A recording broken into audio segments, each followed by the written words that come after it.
Hello guys, I hope I find you well. Now we want to talk about estate planning, or can I say retirement planning. And the main focus, what we want to look at today, is property investments. And because recently, I can't say recently, but why we want to talk about this is because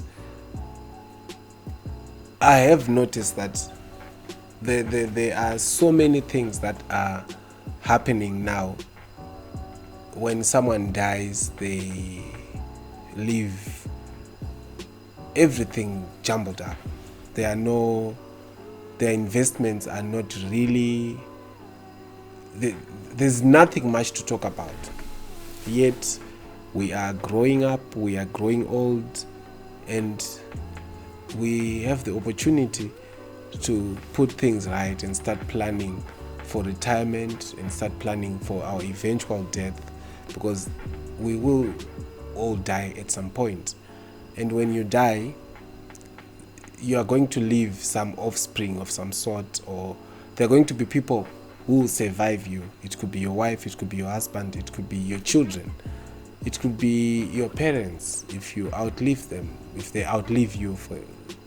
So it's important to have a look and to understand what investments are, because the general understanding is we make investments so that we can then generate some income at some later stage. But today we are looking at this in the sense that at some point the energy that you have is going to get lower. At some point the job that you have is going to end. At some point you are not going to be as strong as you are today, and your earnings today should then at that later stage be able to take care of you and to take care of your offspring and those who will live after you. So investments in properties is one such example. We have spoken in the past about some of the options that are available in this economy. And if you drive around Harare, as an example, you see that there's actually a very big property boom, and a lot of people now are getting into cluster development, into mall development, into all this kind of developments. Why? Because they know the secret that there's much more income that will come back to you if you invest in property. When you invest in property, there are two big advantages in an economy like Zimbabwe. One, we have been struggling for the past, since 2008, 2007, thereabout. We've been struggling with the hyperinflation. Of course, at some point, 2009 to 2013 to 2018, thereabout, there was some form of stability. But then inflation then reared its ugly head again. And then because of that, we have a challenge with maintaining value with our incomes. I've shared in other platforms that in a hyperinflationary environment, the biggest asset that you can have is actually a loan.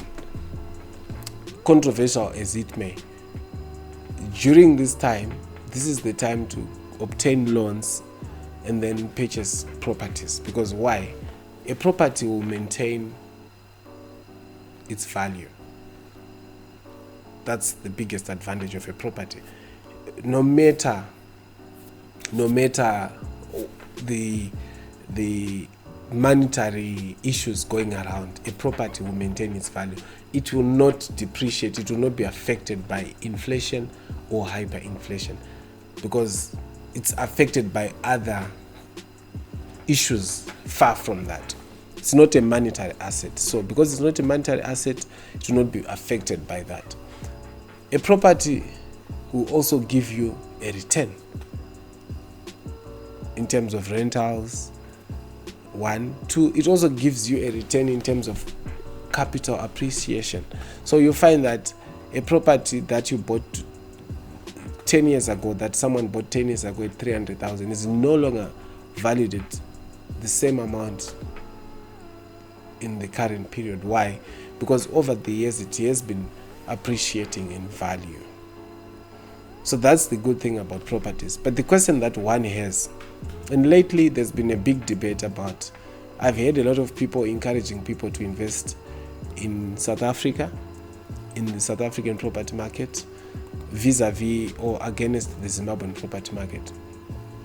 My 2 cents on that will be, it's a good idea, but it's not the best idea. Why? You are coming from an economy that is based in US dollars mainly.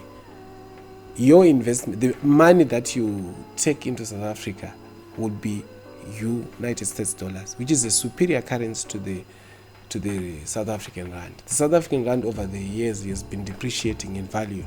So if you take your 200,000 for example, or 100,000 for example, and you go with it to South Africa and get maybe 2 million rand, and then purchase a very good property for 2 million rand, whatever gains that you are making will be in rand, and you have to take those gains back into US dollar. And then when you take them back into US dollar, sometimes you see, because of currency fluctuations, you may not be making as much as you would think you'd be making. Yes, when you look at the returns on investment in a South African perspective, sometimes it's 10% to 12%. When you look at the Zimbabwean market, it's 8%, 7%. So when you look at it in that sense, you may think that South Africa is better. But remember, South Africa has got an inferior currency. Now, there are so many opportunities that are available in this economy that one can invest in property. It may not be prudent for me to say them out on this platform, but there are so many opportunities that are available. Some of them are giving as much as 20% return on investment, some of them up to 30%. There's so many, and a lot of people are making money in property development, in property investments in Zimbabwe. So it's just food for thought. Consider investing in property. Remember to subscribe, like, share, and comment. Let's get discussing about these issues. Thank you.